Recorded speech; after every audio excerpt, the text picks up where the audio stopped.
2025년 4월 20일 교사대학 교회의 답은 다음 세대에 있습니다 라는 제목으로 진행이 되었습니다. 백석 신학대학교의 기독교 교육학과 교수인 김재우 목사님께서 강의를 해주셨는데요. 안타깝게도 강의의 음성 부분이 온전하지 못해서 조금 짧게 교육부 담당 목사가 내용을 정리해서 다시 한번 말씀드리는 것으로 동영상 강의를 대신하려고 합니다. 강의는 Are you okay? 라는 질문으로 시작합니다. 지금 괜찮냐라고 물어보고 있죠. 무엇이 괜찮지 않냐면 지금 교회와 관련된 여러 가지 사건들을 말씀해 주고 있습니다. 처음 보시는 이 영어로 된 뉴스는 영국에서 있었던 일입니다. 카렌 화이트라는 사람인데요. 법적으로 여성으로 인정된 트랜스젠더 수감자였습니다. 그러나 남성의 생식기를 보유한 채로 성전환 수술도 받지 않고 감옥에 수감된 사람이죠. 그런데 감옥에 수감 후에 여성 수감자 2명 이상에게 성폭력을 저질렀다는 사실이 밝혀졌습니다. 그래서 영국 사회에서 큰 충격을 끼치게 되었죠. 그래서 법이 바뀌는 결과가 가져왔습니다. 트랜스젠더 수감 정책 검토에 착수했고 2023년 2월 17일에 남성의 생식기를 보유한 트랜스젠더 여성은 더 이상 일반 여성 교도소에 수감되지 않는다라는 법이 만들어졌습니다. 카렌 화이트 사건은 제도적 허점이 실제 피해로 이루어진 대표적인 사례입니다. 이전에는 자신들이 주장하는 성별에 의해서 감옥에 수감하였지만 이제는 생물학적 성에 의해서 감옥에 수감하는 정책으로 바꾸게 되는 것이죠. 미국에서도 같은 움직임이 보여지고 있습니다. 남자는 남자 교도소에, 여자는 여자 교도소에 당연한 듯 보이는 이것이 이제 법으로 정해지고 있는 상황입니다. 이 샤렛 클라이머라는 인물입니다. 2018년 6월에 워싱턴에 있는 레스토랑에서 여자 화장실 사용을 거부당하는 사건이 발생했습니다. 이 샬렛이라는 인물이 여자 화장실을 사용하려고 하자 레스토랑 직원이 신분증을 요구했고 클라이머라는 이 사람은 이를 차별로 간주하고 항의를 했습니다. 그래서 경찰이 출동했고 이 여인이 아니죠. 이 사람은 트랜스젠더 여성으로서 권리를 침해당했다라고 주장하면서 전국적으로 유명해진 사건입니다. 레스토랑 측은 공식적으로 사과를 했고 이 여인은 이제 법적으로 승리를 하게 되는 것이죠. 안드레아 이어우드, 테리 밀러라는 인물들인데요. 트랜스젠더 여성입니다. 육상 선수죠.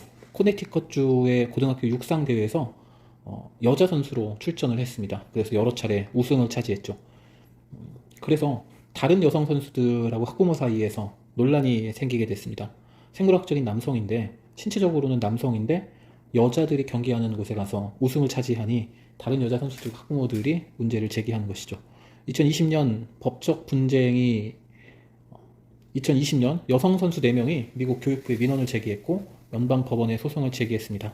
그리고 2022년 대법원까지 이어졌는데 사건이 종결됩니다. 이들은 그냥 경기에 출전할 수 있게 된 것이죠.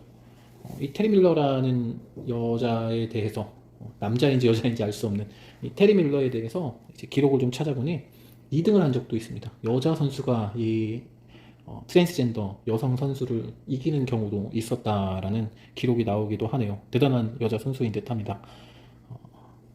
위스콘신주에서 성 정체성과 관련된 판단이 있었습니다.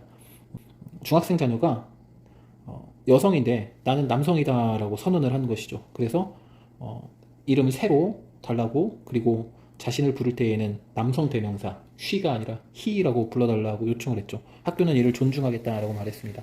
부모는 자녀의 성 정체성 변화에 대해서 이건 일시적인 혼란이다. 학교가 부모의 동의 없이 수용하는 것은 부모권의 침해다. 종교적 가치 위반을 했다라고 하면서 소송을 제기했습니다. 그래서 결론이 어떻게 나냐면 2022년 미국 대법원의 최종 결정입니다.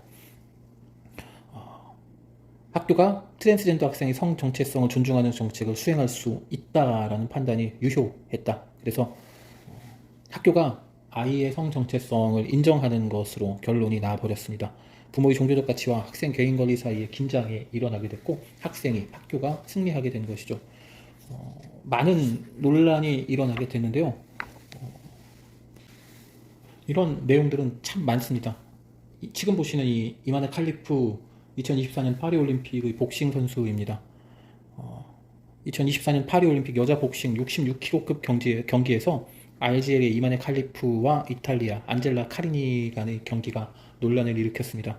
경기가 시작되었고 46초 만에 이 이마네 칼리프의 주먹을 한 대 맞은 여자 선수가 기권을 하게 되는 것이죠. 이건 같은 체급의 주먹이 아니다라고 여기는 것이죠. 이마네 칼리프는 남자이지만 생물학적인 남자이지만 자신을 여자라고 이야기하고 그리고 복싱 경기에 출전한 사람입니다. 그래서 이 카리니라는 선수는 눈물을 흘리면서 이런 펀치를 맞아본 적이 없다라고 말했습니다. 그래서 올림픽위원회에서는 칼리프가 여성으로 등재되어 있으니 올림픽 출전에 문제가 없다라고 이야기를 하고 있습니다. 그래서 지금 이 칼리프라는 여인은 결승까지 진출해서 금메달을 획득했고 이후에 2028년 LA 올림픽 목표로 훈련 중이라고 기사에 나고 있습니다. 외국에서 이런 일들이 벌어지고 있는 건데요. 우리나라도 무사하지 않습니다. 지금 보시고 있는 이 남자 두 명은 동성혼을 한 부부입니다. 하지만 우리나라에서는 인정을 하지 않고 있죠. 한쪽이 직장을 잃어서 건강보험을 잃어버리게 되자 같이 결혼하고 있는 남자에게 자신의 보험을 옮기려고 하는데 보험공단에서 이를 거부하게 되죠. 그리고 이들은 이것을 가지고 소송을 시작합니다. 법원에서는 말도 안 되는 일이라고 하면서 거부했는데 대법원 판결이 났습니다.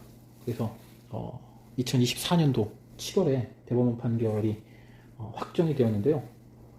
이 사람들의 손을 들어줬습니다. 그래서 건강보험 영역에서 사실혼의 개념을 인정하는 듯한 뉘앙스를 보이고 있습니다.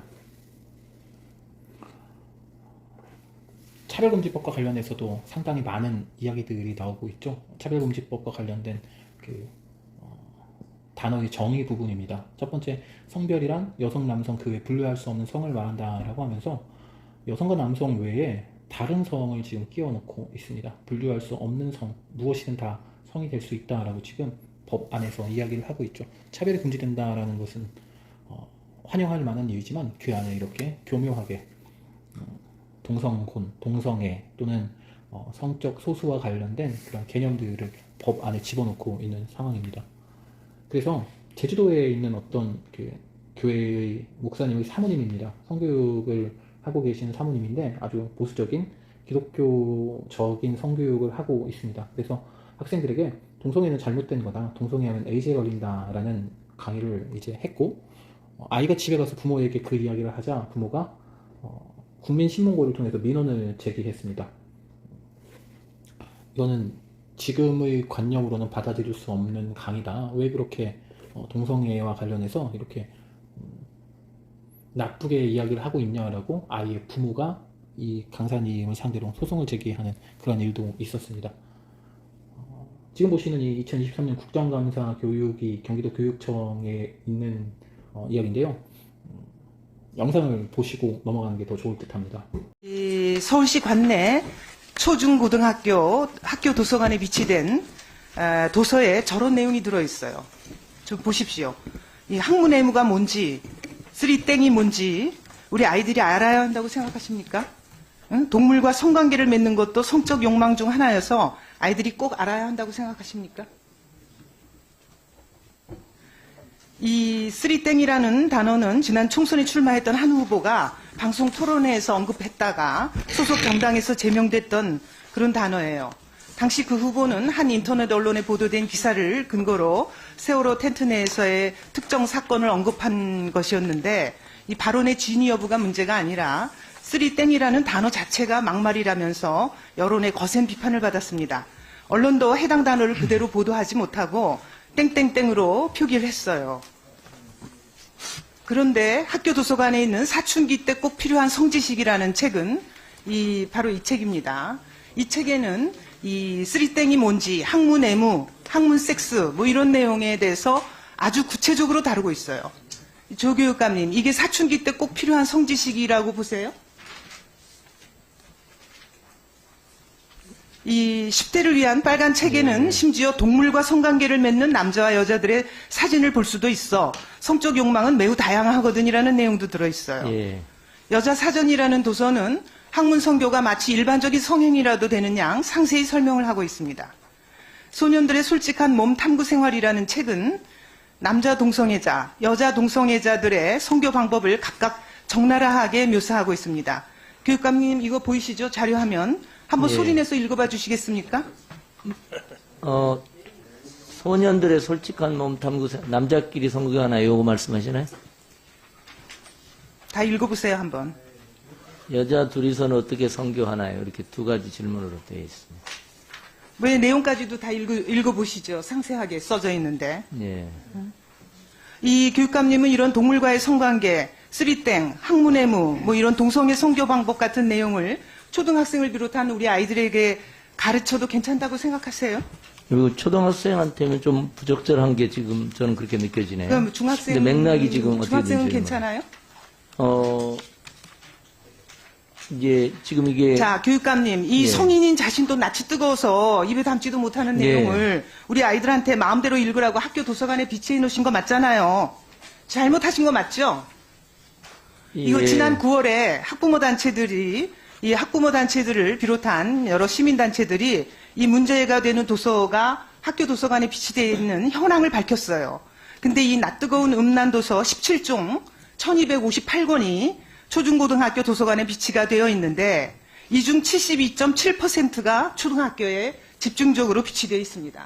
아까 지금 초등학교에는 뭐 불가할 것 같다고 말씀하셨잖아요. 초등학교에 비치된 책이 72.7%예요.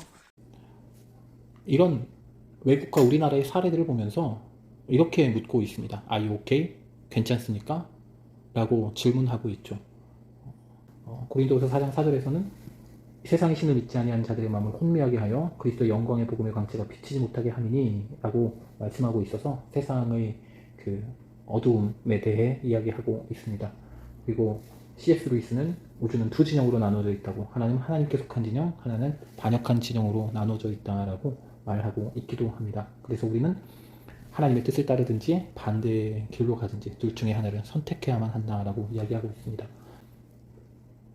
이제 이러한 상황 하에서 한국교회의 상황에 대해서 한번 살펴보도록 하겠습니다. 한국교회는 감소가 아닌 멸종의 시대에 접어들었다라고 평가하고 있습니다. 교인 수의 추이를 보면 교인 수가 점점 떨어지고 있는 것을 볼 수 있습니다. 교육부가 있는 교회와 없는 교회가 이렇게 차이가 나고 있습니다. 주황색으로 표시되는 곳은 교육부가 있는 곳, 파란색은 없는 곳인데요. 시간이 갈수록 조금씩 파란색이 많아지고 있습니다. 교육부가 없는 교회들이 많아지고 있죠. 여기에서 끝나는 것이 아니라 2019년에 영아부 같은 것을 보면 90% 이상이 영아부가 없는 교회들이 등장하고 있습니다.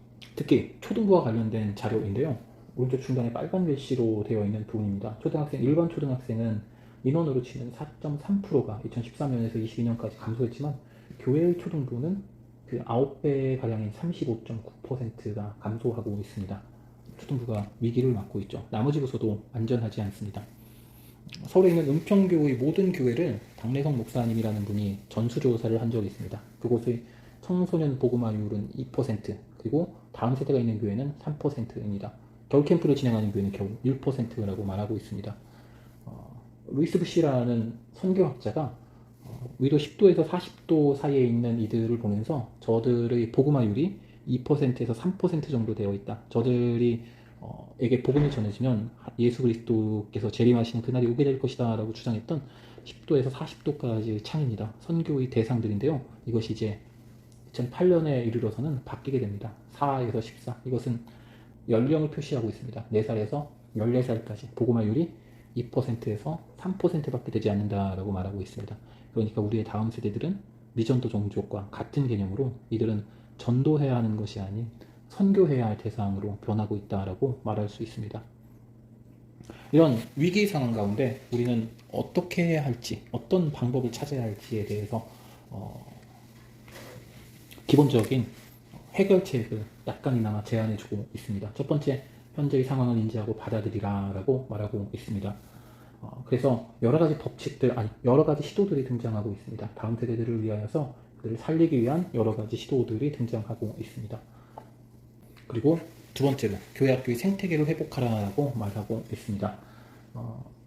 이것이 생태계죠. 생산자 1차, 2차, 3차 소비자로 나뉘는 것인데 교회학교의 생태계가 영아부, 유아부, 초등부, 10대 대학생 작년 그룹으로 이렇게 삼각형 모양으로 올라가게 될 때 더 건강해질 수 있다라고 말하고 있습니다.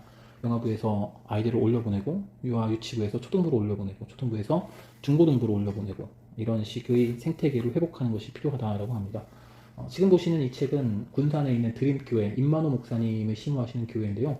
작년 성도가 약 2,000명 정도이고 아이들의 숫자가 약 1,800명 정도라고 합니다. 코로나 이전의 모습인데요. 그래서 이 교회를 방문했을 때 가장 자랑하고 있는 부서가 어디냐면 바로 영아부였다라고 합니다.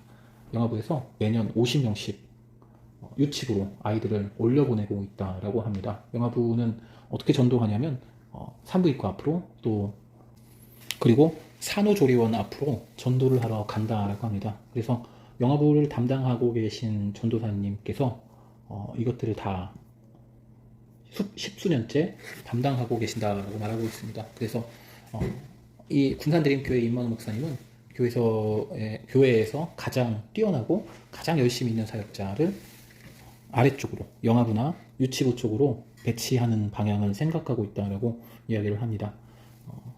작년부는 전문가가 아니어도 할 수 있다라고 말하면서 교육부는 교육적인 전문가가 있어야 한다라고 주장하고 있습니다.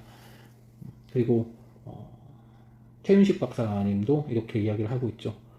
교회 생태계를 복원해야 된다라고 말하고 있습니다. 교사의 확보라고 교회 학교를 살리는 것이 교회가 멸망하지 않는, 교회가 감소하지 않는 비결이다라고 말하고 있습니다. 그래서 가장 좋은 교사, 가장 좋은 사역자를 가장 아래의 부서에 두는 것이 생태계를 살리는 데 도움이 된다라고 주장을 하고 있습니다. 한국교회는 지금 이런 것들에 대한 인식이 좀 부족하죠. 지금 맨 아래쪽에 교회학교 전도와 관련된 시상 중에 교회학교의 학생은 30명 출석 시 10명으로 인정한다라고 쓰여져 있습니다. 어른들 중심으로 아이들을 소외시키고 있는 듯한 모습이 여기 등장하고 있습니다.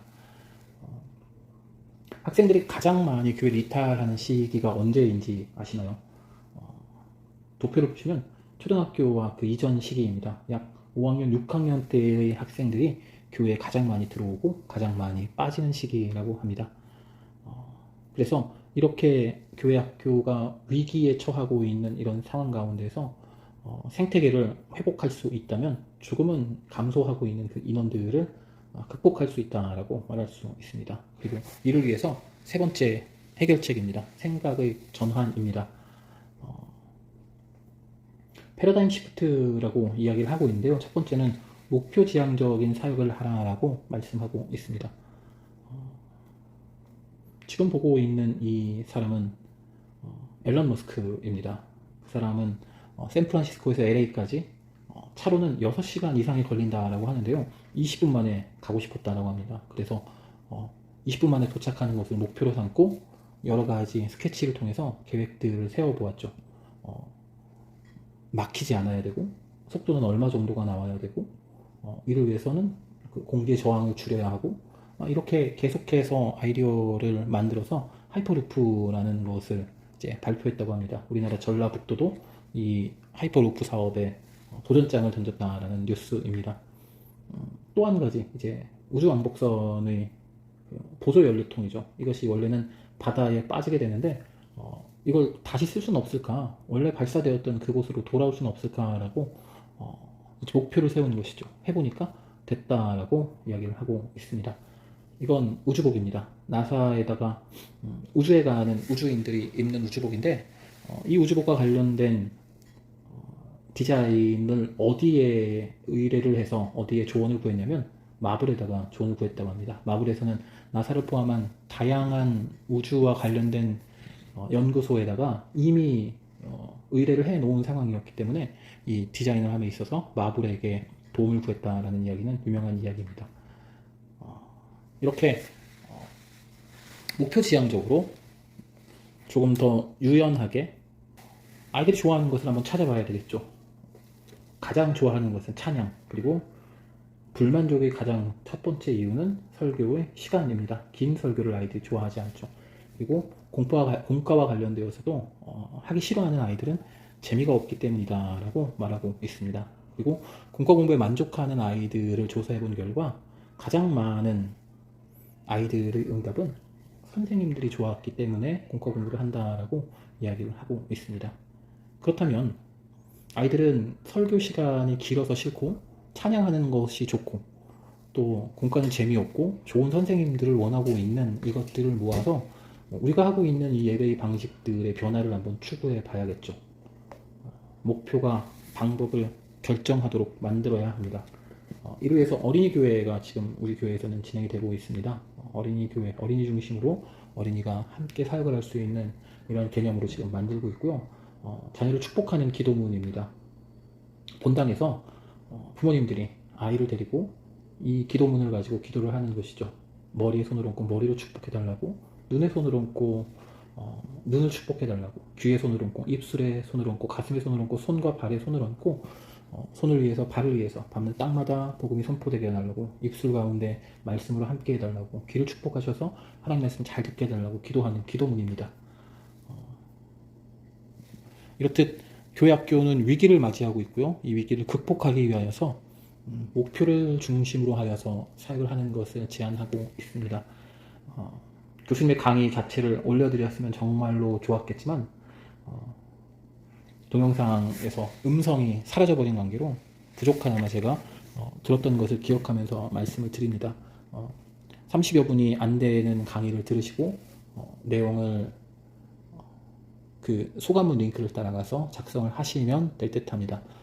한밭제일교회 어린이 교회와 청소년 교회가 더욱 하나님 기뻐하시는 교회가 될 수 있도록 우리 모든 선생님들께서 노력해 주시고 함께 기도해 주시기를 부탁드립니다. 감사합니다.